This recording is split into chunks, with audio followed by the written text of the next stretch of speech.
नमस्कार, मैं हूं अभय कुमार। आप देख रहे हैं अपना खास कार्यक्रम बिहार समाचार। बिहार समाचार में हम खबर लेते हैं सत्ता के गलियारों से, पंचायत के गलिये से और गांव के चौपालों से।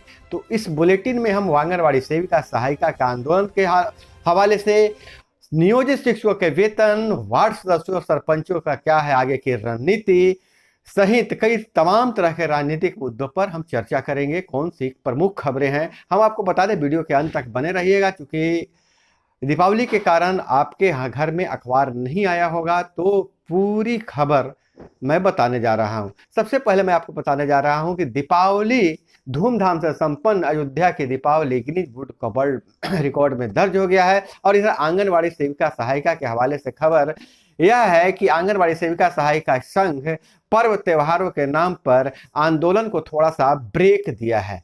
आंदोलन से लौटने वाली सेविका सहायिका संघ ने अपनी पीड़ा सुनाई और उन्होंने कहा कि मेरा आंदोलन हरदम जारी रहेगा और छठ के बाद फिर से आंदोलन को तेज धार देने वाली है।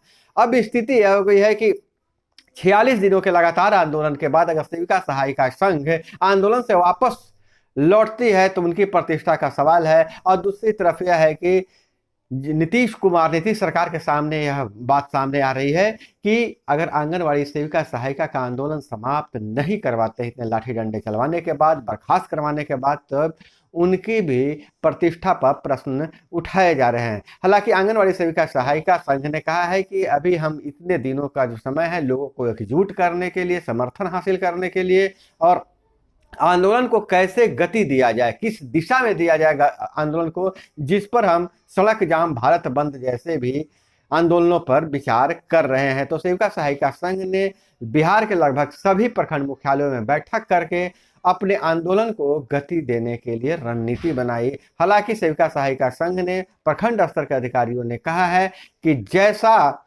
हमें हमारे प्रदेश नेतृत्व से निर्देश मिलेगा, आंदोलन उसी दिशा में आगे जाएगी। और इधर अगर हम बात करें तो नियोजित शिक्षकों को लेकर, तो नियोजित शिक्षकों का बकाया वेतन के लिए राशि जारी कर दिया गया है और इधर करीब 8 लाख रुपए बाकी रहने के कारण एक शिक्षक ने आत्महत्या कर ली है। तो नियोजित शिक्षकों के साथ यह परेशानी है, वेतन समय पर नहीं मिलता है और नियोजित शिक्षकों को जल्द ही राजकर्मी का दर्जा देने की बात कही जा रही है। उसके लिए मामूली परीक्षा ली जाएगी, लेकिन परीक्षा का अभी तक ऐलान नहीं किया जा चुका है। इधर बीपीएससी शिक्षकों के हवाले से अगर बात करें तो बीपीएससी पास जो शिक्षक हैं अब नाउम्मीद होते जा रहे हैं, क्योंकि इनकी सीटें बीपीएससी पार्ट 2 में जोड़ दिया गया है।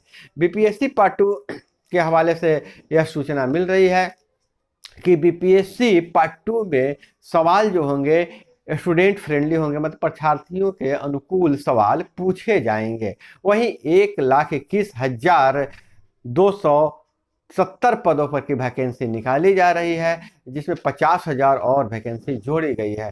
कहने का मतलब यह है कि बीपीएससी परीक्षा शिक्षक एग्जाम पार्ट 2 में भी 1,20,000 शिक्षकों की बहाली की जाएगी। इस बार नियमों में थोड़ा बदलाव किया गया है। नियम में बदलाव यह किया गया है कि जो सारे के प्रश्न जो सिर्फ एक ही पेपर के पूछे जाएंगे, भाषा का प्रश्न उसी में ऐड होगा। और इधर जो नए बीपीएससी शिक्षक हैं, जिनको नियुक्ति पत्र मिलना है, संघ और मंच बनाने वाले नए औपबंधिक नियुक्ति रद्द की जाएगी। के पाठक ने कहा है कि जो नए बीपीएससी शिक्षक हैं, अगर किसी तरह का संघ या मंच बनाते हैं तो उनकी जो है नियुक्ति रद्द कर दी जाएगी, क्योंकि यह औपबंधिक नियुक्ति है और उनके गाइडलाइन में उन्होंने सिग्नेचर किया है कि हम किसी तरह का संघ और मंच नहीं बनाएंगे। ऐसी स्थिति में जो नियोजित शिक्षक हैं, बीपीएससी शिक्षक हैं, उनके संघ के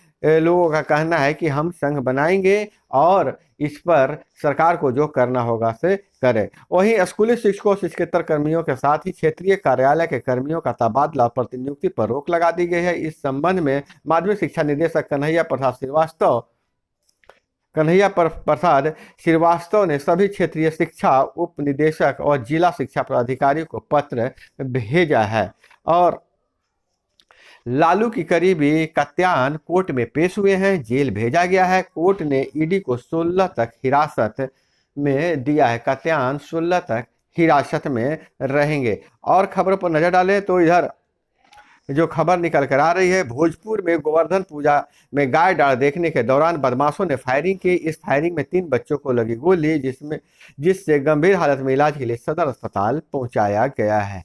और इधर वार्ड सदस्यों और पंच सरपंच संघ की बात माने तो जैसी उनको उम्मीद थी कि दीपावली तक उनके लिए कोई शीतकालीन सत्र में कुछ घोषणा होगी, लेकिन किसी तरह की घोषणा नहीं होने से वार्ड संघ खास करके खासा सरकार से नाराज है। छठ पूजा बाद कोई नया आंदोलन खड़ा कर सकते हैं। हालांकि वार्ड प्रबंधन सक्रियण समिति के खाते में पैसे अभी तक नहीं आए हैं। वहीं पंच और सरपंच भी अपने भत्ता और मानदेय के लिए संघर्ष करने का ऐलान किया है। और इधर खबर आ रही है कि राइफल की नाल साफ करने के दौरान चली गोली, मुंशी जख्मी। दीपावली के दिन राइफल का नाल साफ करने के दौरान अचानक गोली चल गई, जिससे थाने के मुंशी गंभीर रूप से जख्मी हो गए। उनके पैर में गोली लगी है।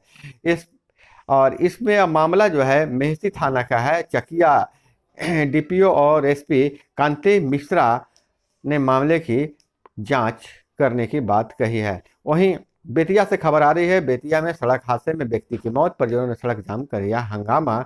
और सीतामढ़ी में निजी स्कूल में लगी आग, लाखों की संपत्ति जलकर हुई राख। सीतामढ़ी शहर के निजी स्कूल में देर रात अचानक आग लग गई, जिसमें लाखों की संपत्ति नष्ट हो गई। इधर राजनीतिक खबरों की बात करें तो जीतन मांझी ने फिर एक नया बवाल खड़ा कर दिया है। जीतन मांझी ने नीतीश कुमार के सामने अब चुनौती पेश कर रहे हैं। उन्होंने कहा कि नीतीश सरकार महादलित विरोधी है और दलित विरोधी है। नीतीश कुमार ने हमेशा दलितों और महादलितों को ठगने का काम किया है। और आंगनबाड़ी सेविका सहायिका के हवाले से एक और खबर आ रही है, बहुत बड़ी खबर आ रही है। तेजस्वी यादव के आवास के सामने प्रदर्शन करने वाली आंगनबाड़ी सेविका सहायिका के कार्यकर्ताओं को पर एफआईआर दर्ज किया गया है, उन पर प्राथमिकी दर्ज कर दी गई है। और इधर ग्रामीण इलाकों में डायल 112 विस्तार के लिए 19,288 पुलिसकर्मी नियुक्त होंगे, सुविधा बढ़ेगी। 1439 पुलिस वाहनों की खरीद होगी। और वहीं 766.71 करोड़ खर्च करने की बात कही जा रही है। और वहीं बीपीएससी 59वीं संयुक्त प्रारंभिक परीक्षा में 5,299 अभ्यर्थी सफल हुए। इतिहास के बजाय अर्थशास्त्र से पूछे गए थे प्रश्न। 30 से 40% प्रश्न जो थे वो अर्थशास्त्र से थे। तो शिक्षा मंत्री बोले स्वास्थ्य विभाग में 1.5 लाख पदों पर होगी बहाली, हेडमास्टरों की नियुक्ति भी जल्द होगी। एक साथ 1,20,000 शिक्षकों की भर्ती की रिकॉर्ड है। अब गिनीज बुक में स्थान मिलना चाहिए, प्रोफेसर साहब बोल रहे हैं। उन्होंने शिक्षा विभाग का भी आंकड़ा बता दिया है, कहा कि स्वास्थ्य विभाग भी 1.5 लाख भर्ती कर रहे हैं। बिहार को Guinness book of world record में स्थान मिलना चाहिए, क्योंकि बहुत बड़ी सरकारी नौकरी बिहार सरकार दे रही है। और इधर अगर हम थोड़ी सी चर्चा कर लें वार्ड सदस्यों की, तो वार्ड सदस्यों को हमेशा से ठगा जा रहा है। एक तरफ वार्ड सदस्यों को के लिए वार्ड प्रबंधन सक्रियण समिति बनाया गया है, जिसे ग्राम पंचायत के अधीन कर दिया गया है। वार्ड सदस्यों की हमेशा शिकायत रही है कि मुखिया उन पर हावी होते हैं और मुखिया के मर्जी से ही वो काम करवा सकते हैं या काम नहीं करवा सकते हैं।